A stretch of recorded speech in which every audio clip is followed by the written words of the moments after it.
আমার যখন 11 বছর ছিল তখন গেছিলাম আম্মু, আমি আর আমার ছোট ভাই আর আমার দি আমার মাসির বিয়েতে।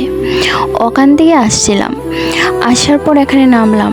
একটা রিক্সাওয়ালা দেখলো, আম্মু বলল আমাদেরকে নিয়ে দেবা, বললো হ্যাঁ ওঠো। তখন আমাদেরকে সবাই দেখলো, দেখার পর রিক্সাওয়ালা বলে না আমি এত মানুষ আর এত বেগ আমি পারবো না।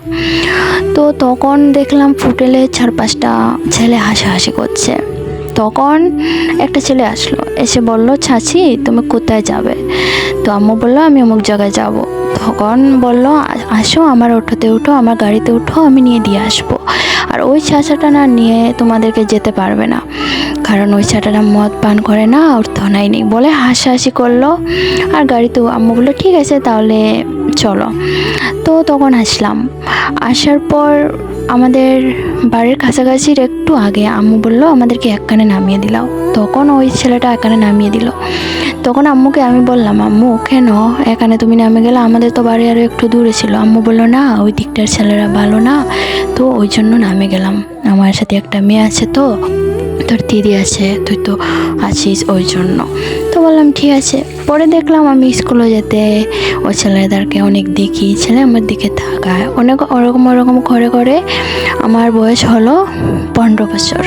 যখন 15 বছর হলো তখন আমি স্কুলে যেতাম, ছেলে আমার অনেক পিছন করলো, করে করে আমাদের ঘরের নাম্বারটা পেয়ে গেল।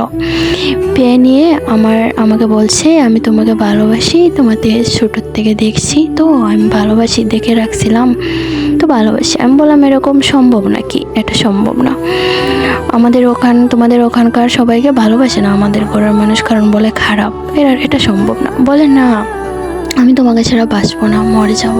তো বললাম ঠিক আছে। ওরকম করে হয়ে গেল ওর আমার ভালোবাসা, ওকে ছাড়া আমিও বাঁচছি না, ও আমাকে ছাড়া বাঁচছে না। বিয়ে পরে ওর বাড়িতে সবাই ওকে বিয়ে দেবে, ও বিয়ে মানছে না, 4-5 টাকায় ওকে দেখাচ্ছে মেয়ে, ও মানছে না, ওর আমাকেই লাগবে। আমাকে বলছে তুই যদি আমাকে বিয়ে না করিস তাহলে আমি মরে যাব, সত্যি আমি তোদের বাড়ির সামনেই মরবো। সত্যি আমার ছিল পাতলা মন, আমি ভাবছি হ্যাঁ, তখন আমি বয়া করতাম ওইসব, ভাবছি হ্যাঁ হয়তো ছেলেটা সত্যি মরেই যাবে। আমি কি করলাম, আমি আমার পরিবারের অবাধ্য ওকে বিয়ে করলাম। আচ্ছা ওর পরিবার সবাই জানতো, কিন্তু আমার পরিবারে কেউ জানতো না। আমি বিয়ে করলাম, বিয়ে করার পর 1 মাস গেল, 2 মাসের সময় ও কি করলো, ওর একটা ভাবির কথা শুনে আমার উপরে হাত তুললো। তোরার পর আমার অনেক কষ্ট লেগেছে, না আমি বাড়িতে কাউকে বলতে পারছি, না আমি ওখানে কাউকে চিনি বলতে পারছি। আমি এরকম চলতে গেল, চলতে একটা ছেলে পেলাম। এরকমই মার খেয়ে একটা সহ্য করে ছেলে পেয়েছি একটা।